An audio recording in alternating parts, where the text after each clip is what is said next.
Hey there, my name's Fernanda and today I'm gonna give you some Hotmart tips. If you want to have your own business or if you already have one and want to level up, you need to be good at selling. After all, there's no point in making your product the best in the world if no one wants to buy it, is there? So in this Hotmart tips, I'll show you the main steps for you to be a better salesperson. I'll also share the best marketing strategies for those who want to sell online.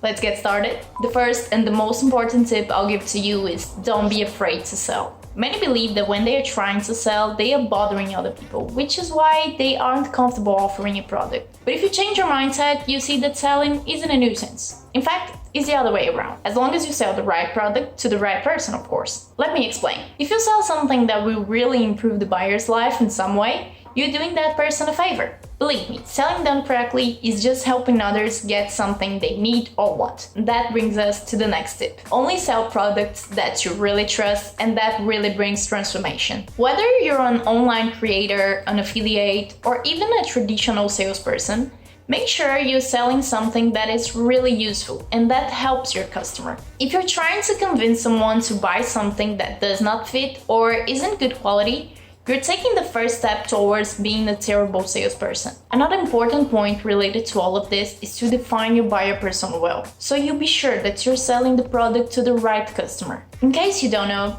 the buyer persona is a semi-fictional representation of your ideal buyer. That is, it represents your customer and is formulated from real data on your audience. If you want to know more about persona, take a look at this link to our full video on this subject, okay? I'll give you an easy example for you to understand. Imagine that you sell an online course teaching parents how to make healthy meals for babies or toddlers. If you try to sell this course to a mother of a teenage children, it makes no sense for her to buy it. Of course, this example may seem super obvious, but it's very common for people to try to sell your product without segmenting your audience. And guess what? They can sell anything. In short, understand your audience well, find out what their problem is, and solve those problems in the best possible way.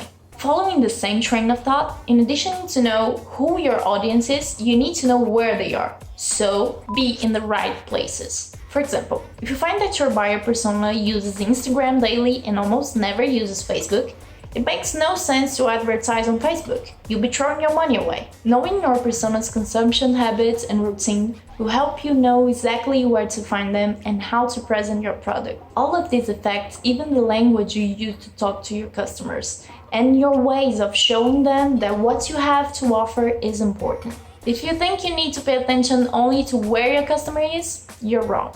You also need to know what stage of buying journey the customer is at. For example, imagine that you have a blog about food for children and an interested person finds your recipe for a healthy carrot cake. If the person accesses your blog to see the recipe and get bombarded with pop-ups, banners, and offers to buy a product, they will probably feel uncomfortable and close the window. They still don't know who you are and they have no reasons to trust you. However, if you have a loyal reader of your blog who has already downloaded several of your free ebooks and participated in more than one webinar, for example, you can send emails to nurture your relationship with him and after that, offer your product. Do you see the difference? In the first case, you're trying to sell a product to someone who doesn't know that they need exactly what you sell. In the second case, you're offering a solution to someone who already trusts you and is confident that you're the one who can help them. Our next tip is one that is very important in the internet age. Interact with your audience. The online universe has opened many doors to enable sales to many more people and all around the world. But since nothing is perfect, this has also brought along some problems, such as the distance between buyers and sellers. But don't worry, if you do things right, there's a solution. A good idea is to always interact with your followers on social networks. If they comment on a photo you uploaded,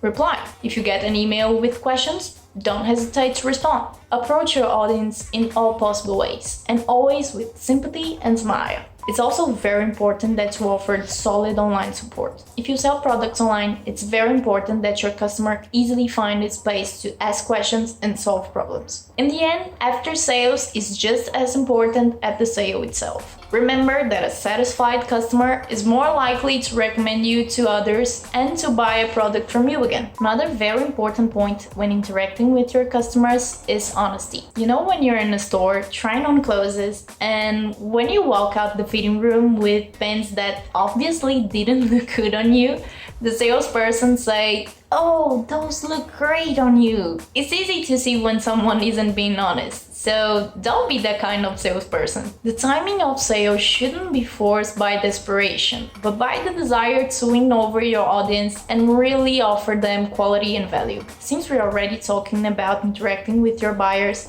I'll give you one of the most important tips in this video. Listen to your customers, always. Ask for feedback on your products. Understand what their needs are.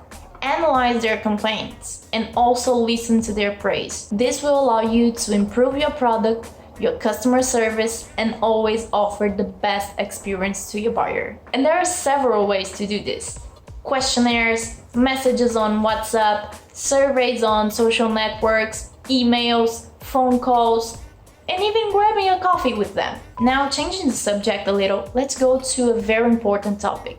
Being too insistent. Let's be honest, no one likes a salesperson who doesn't take a no for an answer. So you've got to know when to stop insisting and put your customer first. Want a practical example? Whenever you send an email marketing, be sure to include an option for the reader to unsubscribe and stop receiving your emails. While it may seem that you're missing an opportunity, in reality, you're being respectful and professional. Well, so far I've given you 10 tips to make you a better salesperson. I'm also going to give you 5 marketing strategies for you to apply to your sales. Number 1. Copywriting. If you want to be successful selling online, knowing what the best copywriting strategies are is a must. Copywriting is a set of writing techniques focused on sales and can be applied to ads, email marketing, videos, and other formats. I'm leaving our complete blog post on this link below. It's worth checking. Number 2, paid traffic. Paid traffic is ads on social networks or on Google, for example. Those who know how to invest in this type of strategies and use copyright well will have more chances of success in online sales. Number 3, organic traffic. Organic traffic refers to visits that you receive on a page, such as your website or blog,